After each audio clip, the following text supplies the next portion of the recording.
विजयनगर नाम के एक शहर में पीहू अपनी माँ शोभा और अपने पिता रामचंद के साथ रहा करते थे। कुछ ही दिनों पहले शोभा की मृत्यु एक गंभीर बीमारी के चलते हो गई थी, जिसके बाद पीहू ने जैसे तैसे करके खुद को संभाला था। पीहू के पिता की समोसे बनाने की दुकान थी और वो उसी से घर का खर्चा चलाया करते थे। पीहू एक बहुत ही बड़े स्कूल में पढ़ते थे, क्योंकि उसके पिता हमेशा से चाहते थे कि उनकी बेटी बड़ी होकर सफलता की सीढ़ियां चढ़े। पीहू बहुत ही समझदार और पढ़ाई में बहुत ही तेज थे। हर टीचर पीहू की तारीफ ही किया करते थे। पीहू की क्लास में अंकिता नाम की एक लड़की पढ़ती थी। अंकिता के पिता शहर के बहुत बड़े बिजनेसमैन थे, जिस वजह से उसे खुद पर बहुत ही घमंड था। एक दिन, क्या बात है अंकिता, तुम्हारा पढ़ाई में मन नहीं लगता क्या? इस बार भी तुम्हारे इतने कम मार्क्स आए हैं। अगर यही हाल रहा तो इस साल तो तुम पक्का फेल हो जाओगी। अरे कुछ सीखो पीहू से, वो कितनी समझदार है, कितने अच्छे से पढ़ाई करती है, जबकि उसके घर के हालात भी ठीक नहीं है, फिर भी पूरी मेहनत करके अच्छे मार्क्स लाती है। जी ठीक है, अगली बार से मैं और मेहनत करूँगी। टीचर के जाने के बाद, मुझे पढ़ाई करने की जरूरत नहीं है, मेरे पास बहुत पैसा है। इस गरीब भिखारन के पास पैसा नहीं है, इसलिए इतनी पढ़ाई करती है। आज इसकी वजह से मैम ने मुझे इतना सुनाया है, इसे तो मैं छोड़ूंगी नहीं। इसके बाद फिर अगले दिन जैसे ही पीहू क्लास में जा रही होती है कि तभी पीछे से अंकिता उसे धक्का दे देती है, जिसके बाद उसके दोस्त और वो जोर जोर से हंसने लगते हैं। अंकिता, तुमने मुझे धक्का क्यों दिया? मुझे कितनी जोर से लग गई। मैंने तुम्हें कब धक्का दिया? तुम तो खुद से ही गिर गई। क्यों फ्रेंड्स, क्या मैंने पीहू को धक्का दिया? नहीं नहीं, बिल्कुल नहीं। इसके बाद पीहू क्लास में चली जाती है और वो लोग जोर जोर से हंसने लगते हैं। फिर एक दिन अंकिता के घर पर रात को उसके माता पिता उसके कमरे में आते हैं। Happy birthday to you, happy birthday to you Ankita. अरे वाह, आपने तो मुझे सरप्राइज ही कर दिया। रात के 12 बजे के बर्थडे केक, वाओ। ये तो कुछ भी नहीं है, तुम देखना शाम को मैंने कितनी बड़ी पार्टी रखी है। तुम अपने सारे फ्रेंड्स को बुला लेना। थैंक यू सो मच पापा। इसके बाद अगले दिन अंकिता अपनी क्लास में जाकर सबसे कहती है, सबके सब सुन लो, आज मेरा बर्थडे है और शाम को मेरे घर पर बहुत ही बड़ी बर्थडे पार्टी है, तो सब लोग आना। और हाँ, समोसे वाली तू तो जरूर ही आना, पर आएगी तो थोड़ा ढंग के कपड़े पहनकर आना। मैं नहीं चाहती मेरे बर्थडे पार्टी में कोई भी ऐसे ही मुंह उठाकर आ जाए। इसके बाद शाम को सब बच्चे अंकिता की बर्थडे पार्टी में जाते हैं। पीहू भी तैयार होकर वहाँ जाती है। पीहू को अपने बर्थडे पार्टी में देखकर अंकिता कहती है, मुझे लगा नहीं था कि तू आएगी, लेकिन आ गई है तो चल ठीक ही है। देख ले कितनी बड़ी पार्टी रखी है मेरे पापा ने। आज तक ऐसे बर्थडे पार्टी तो तूने सपने में भी नहीं देखी होगी। अब आई है तो खाना खा कर ही जाना। और हाँ, ये जो गिफ्ट लेकर आई है इसे डस्टबिन में फेंक दे। मैं तुम जैसे गरीबों से गिफ्ट नहीं लेती। ऐसा कहकर अंकिता वहाँ से चली जाती है। सब लोग बहुत मस्ती करते हैं और फिर लास्ट में केक कटिंग होती है। सबको केक देने के बाद अंकिता एक केक का टुकड़ा लेकर पीहू के पास आती है, लेकिन पीहू जैसे ही वो केक लेने वाली होती है कि तभी अंकिता उसे गिरा देती है और अंकिता का कुत्ता आकर वो खा लेता है। अरे अरे, ये क्या हो गया? कोई नहीं तो इसे साफ कर दे। वैसे भी इतना महंगा केक खाने की तेरी औकात नहीं है। मैं गरीब हूँ, इसका मतलब ये नहीं है कि मेरा कोई आत्मसम्मान नहीं है। मैं इस कुत्ते का छोटा और गिरा हुआ केक साफ करूँगी, वो भी किसी और के बर्थडे पार्टी मेहमान बनकर। ये बहुत ही गलत बात है। तुम देखना अंकिता, मेरे बर्थडे पर मैं तुमसे भी बड़ी और अच्छी पार्टी दूंगी और मेरे बर्थडे का केक भी तुमसे लाखों गुना बेहतर होगा। वो तो देखा जाएगा। इसके बाद पीहू घर आ जाती है और अपने पापा से कहती है, पापा कुछ दिनों बाद मेरा बर्थडे आने वाला है। मेरे बर्थडे में आप एक बड़ा सा केक और मेरे लिए एक सुंदर सी ड्रेस लाएंगे ना? जरूर बेटा, मैं तुम्हारे लिए बहुत ही सुंदर ड्रेस और एक बहुत ही बड़ा केक लेकर आऊँगा। फिर कुछ दिन ऐसे ही बीत जाते हैं और फिर पीहू के जन्मदिन पर सुबह सुबह, तुम्हें जन्मदिन बहुत बहुत मुबारक हो मेरी प्यारी बेटी। धन्यवाद पापा। आपको याद है ना ड्रेस और केक के बारे में? हाँ, मुझे अच्छे से याद है। वैसे भी आज बहुत सारे समोसे का ऑर्डर आया है, तो उनसे जो पैसे मिलेंगे उसमें से मैं तुम्हारे लिए बहुत ही प्यारी ड्रेस और केक लेकर आऊँगा। इसके बाद पीहू तैयार होकर स्कूल चली जाती है। स्कूल में अंकिता उसे देखते ही कहती है, आज तेरा बर्थडे है ना? उस दिन तो बड़ी बड़ी फेंक रही थी, अब बता क्या हुआ? तुम सब मेरे बर्थडे पार्टी में इनवाइटेड हो और देखना मेरी ड्रेस तुम्हारी जैसी भी प्यारी होगी और केक भी तुमसे कई गुना अच्छा होगा। फिर दोपहर में अंकिता गुस्से में घर आ जाती है। घर आकर उसे पता चलता है कि उसके पापा ने ही रामचंद्र यानी पीहू के पिता को समोसे का ऑर्डर दिया है। पापा, मैं आपसे कह देती हूँ, वो रामचंद्र समोसे वाले के यहाँ से आपने जो समोसे का ऑर्डर दिया है उसे कैंसिल कर दीजिए। पर क्यों बेटा? आज मेरी मीटिंग थी इसलिए मैंने इतने सारे समोसे का ऑर्डर दिया है। आप कहीं और से समोसे मंगा लीजिए, लेकिन वहाँ से ऑर्डर कैंसिल कर दीजिए। थोड़ी देर बाद रामचंद्र सारे समोसे बनाकर टोकरी में भरकर अंकिता के पिता के यहाँ लेकर आता है। ये लीजिए मालिक, सारे समोसे टाइम पर बनाकर ले आया। रामचंद्र, तुम्हारे यहाँ के समोसे के बारे में मैंने बहुत ही बुरा सुना है। अब मैं तुमसे समोसे नहीं ले सकता। मालिक, ऐसा न कहिए, आज मेरी बिटिया का जन्मदिन है। अगर आप मेरे समोसे नहीं लेंगे तो मैं कैसे उसके लिए सुंदर सी ड्रेस और केक लेकर आ पाऊंगा? वो तो मुझे नहीं पता, मुझे ये समोसे नहीं चाहिए। और यहाँ अगर तू 2 मिनट और खड़ा रहा तो चौकीदार को बुलाकर तुझे धक्के मारकर यहाँ से निकलवा दूंगा।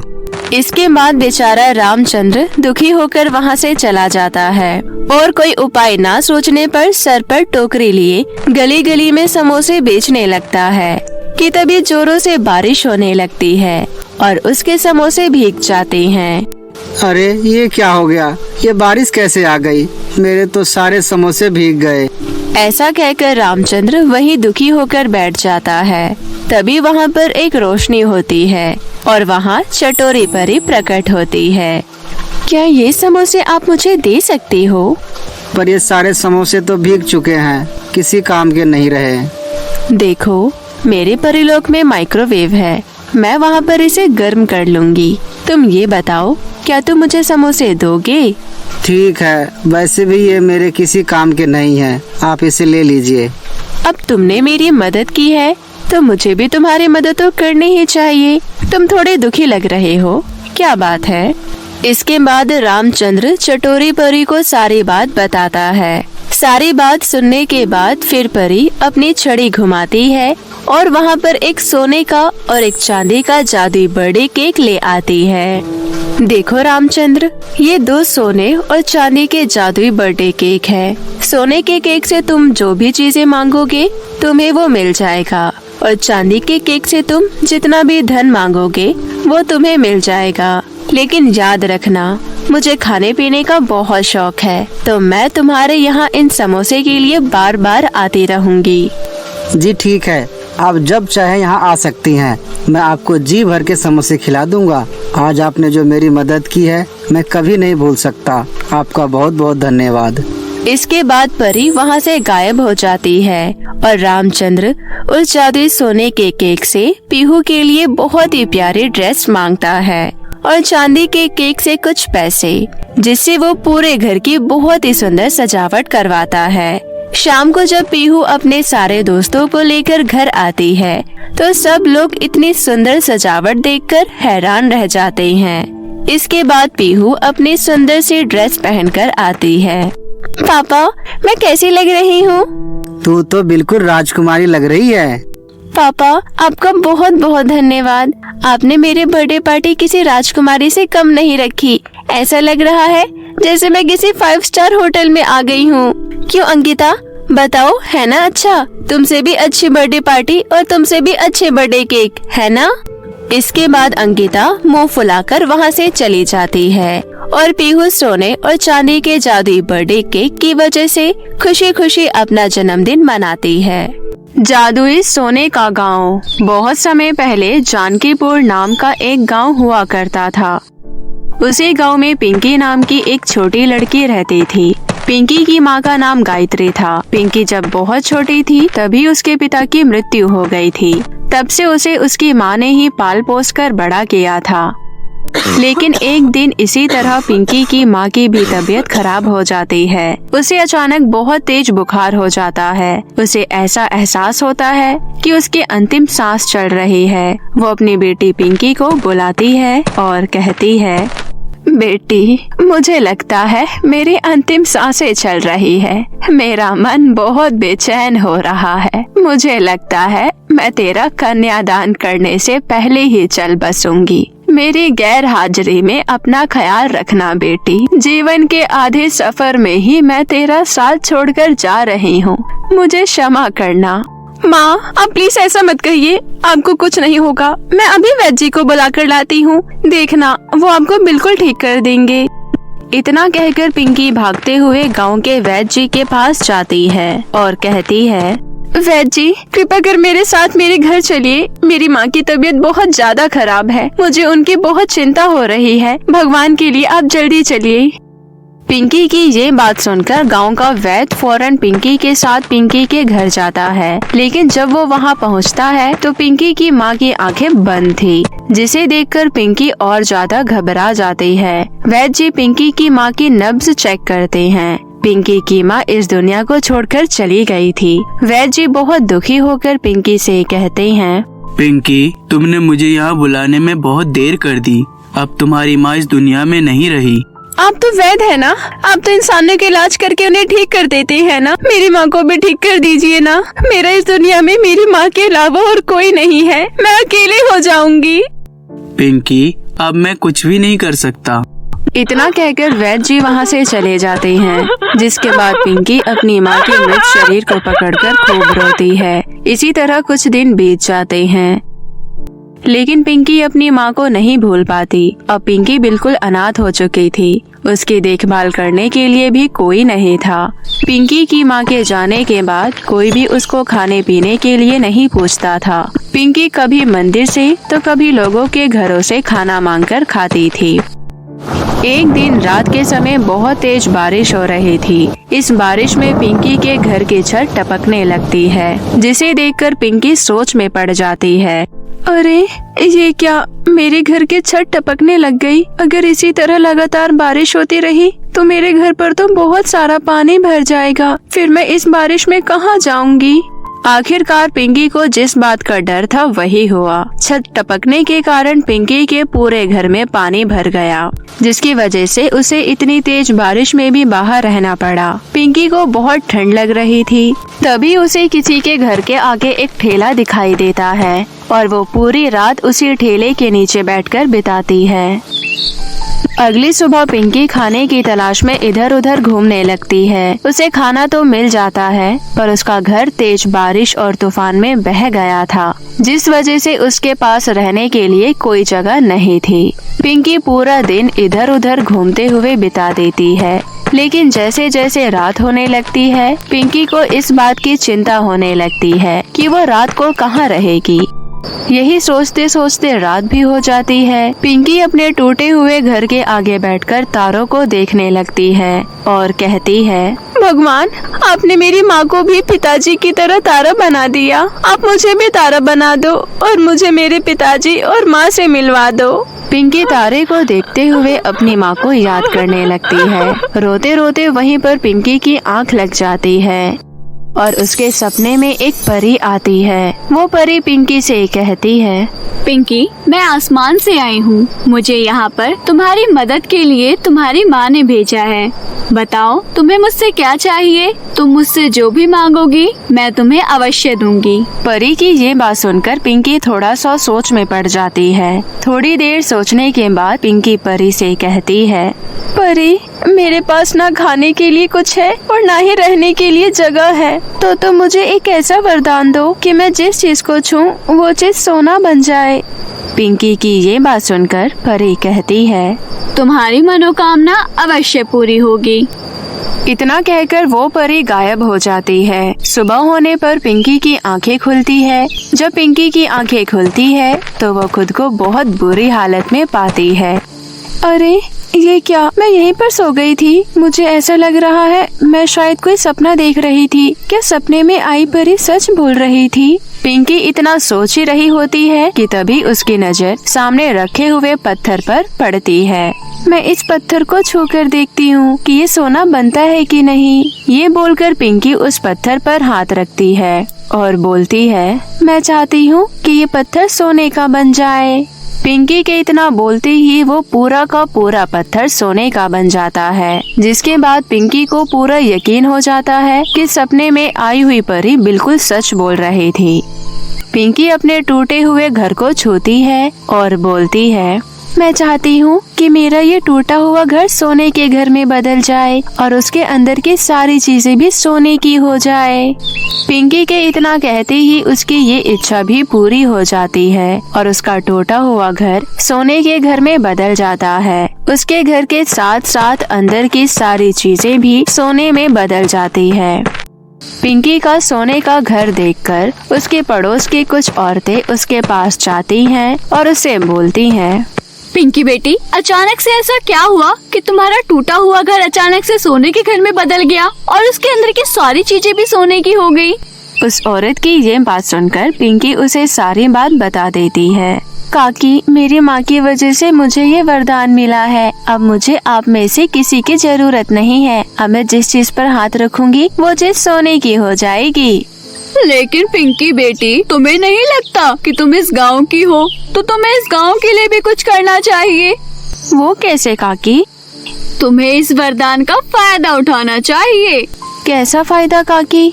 पिंकी बेटा, तुम हम सबकी मदद करने की सोचो। अगर तुम लोगों की मदद करोगी तो भगवान तुम्हारी मदद करेगा। अगर ऐसा है तो जब मेरे पास ये वरदान नहीं था तो आप लोगों ने मेरी मदद क्यों नहीं की? आप लोग मुझे खाना भी नहीं देते थे। प्यार तो दूर की बात है। पिंकी की ये बात सुनकर दोनों औरतें एक दूसरे को देखने लगती हैं। फिर दूसरी औरत बोलती है, बेटी, हमारे पास तुम्हारे जैसा कोई वरदान नहीं था ना। तुम एक काम करो, हमारे पूरे गांव को सोने का गांव बना दो, ताकि दूर दूर से लोग हमारे गांव को देखने आए और हमारा गांव पूरी दुनिया में प्रसिद्ध हो जाए। उस औरत की ये बात सुनकर पिंकी को उसकी बात ठीक लगती है और वो उन दोनों की बातों में आ जाती है और जमीन पर अपना हाथ रखकर बोलती है, मैं चाहती हूँ कि मेरा पूरा गांव सोने के गांव में बदल जाए। यहाँ की हर एक चीज सोने की हो जाए, ताकि मेरे गांव में कोई गरीब ना हो और हमारे गांव को लोग दूर दूर से देखने आए। पिंकी के इतना बोलते ही गांव की हर एक चीज सोने की हो जाती है और वो पूरा गांव एक सोने के गांव में बदल जाता है। वहाँ के मटके, घर, बर्तन, बिस्तर, यहाँ तक कि खाना और पानी भी सोने का हो जाता है। वहाँ की सारी चीजें सोने में तब्दील हो जाती है। 2-3 दिनों तक तो सब कुछ ठीक रहता है, लेकिन धीरे धीरे लोगों को भूख प्यास लगने लगती है और पूरे गांव में उन्हें खाने पीने के लिए कुछ भी नहीं मिलता, जिसकी वजह से लोग गांव छोड़कर जाने लगते हैं। पिंकी को कुछ भी नहीं समझ आ रहा था कि अब वो क्या करे, क्योंकि उसने तो ये सोचकर पूरा गांव सोने का बनाया था कि उसे लोग दूर दूर से देखने आएंगे, परंतु अब तो गांव के लोग ही उसे छोड़कर जाने लगे थे। इन सब वजह से पिंकी बहुत चिंता में पड़ जाती है। तभी एक दिन उसके पास एक बूढ़ी औरत आती है और कहती है, पिंकी, तुम्हें ये वरदान तुम्हारे भले के लिए मिला था, ताकि इस वरदान से तुम गरीब लोगों की या भूखे बेबस लोगों की मदद कर सको। लेकिन तुमने गांव की कुछ औरतों की बातों में आकर इस गांव को पूरा सोने का बना दिया। लगता है तुम भूल गई हो कि खाना पीना सोने चांदी से ज्यादा जरूरी होता है। अब गांव में एक बूंद भी पानी नहीं है और ना ही अनाज। इसी वजह से गांव के लोग ये गांव छोड़कर जा रहे हैं। इसलिए मैं चाहती हूँ कि तुम इस गांव को वापस ठीक कर दो। लेकिन वो मैं कैसे करूं दादी माँ? वो तो मेरे बस में नहीं है। अब मैं क्या करूं? ऐसे तो जो लोग गांव में अभी भी है वो भूख और प्यास के मारे मर ही जाएंगे। इतना कहकर पिंकी जोर जोर से रोने लगती है और बूढ़ी औरत से कहती है, अब मैं इन सब की जान कैसे बचाऊं? मुझे ये वरदान नहीं चाहिए। पिंकी की ये बातें सुनने के बाद वो बूढ़ी औरत सपने वाली परी के रूप में बदल जाती है और वो पिंकी से कहती है, पिंकी, मैं तुम्हें जो समझाना चाहती थी और मैं जिस वजह से यहाँ आई थी, मेरा वो काम पूरा हो गया और तुम्हारे कहने पर मैं तुमसे अपना ये वरदान वापस लेती हूँ और तुम्हें हमेशा खुश रहने और आगे बढ़ने का वरदान देती हूँ। तुम अपने जीवन में खूब मेहनत करना। तुम जितनी मेहनत करोगी तुम्हें उतनी तरक्की मिलेगी। तुम जहाँ भी जाओगी वहाँ तुम्हें बेशुमार प्यार मिलेगा। इतना कहकर वो परी वहाँ से गायब हो जाती है। साथ ही पिंकी का पूरा गांव वापस पहले जैसा हो जाता है और पिंकी का वो वरदान भी चला जाता है। धीरे धीरे गांव के लोग वापस गांव में आकर रहने लगते हैं और सब कुछ पहले की तरह हो जाता है। पिंकी ने ही गांव को वापस पहले जैसा बनाया है, ये सोचकर सभी पिंकी को बहुत प्यार भी करने लगते हैं और पिंकी भी अपना जीवन खुशी खुशी व्यतीत करने लगती है। तो मेरे प्यारे दोस्तों, कैसी लगी आपको हमारी ये कहानी? हमें कमेंट करके जरूर बताएं और इसे अपने दोस्तों के साथ भी शेयर करें। और हाँ दोस्तों, अगर आपने अब तक हमारे चैनल को सब्सक्राइब नहीं किया है तो जल्दी से नीचे लाल बटन दबाकर अभी कर ले। तो मिलते हैं आपसे फिर किसी नई कहानी के साथ। तब तक के लिए आप अपना ध्यान रखें। धन्यवाद।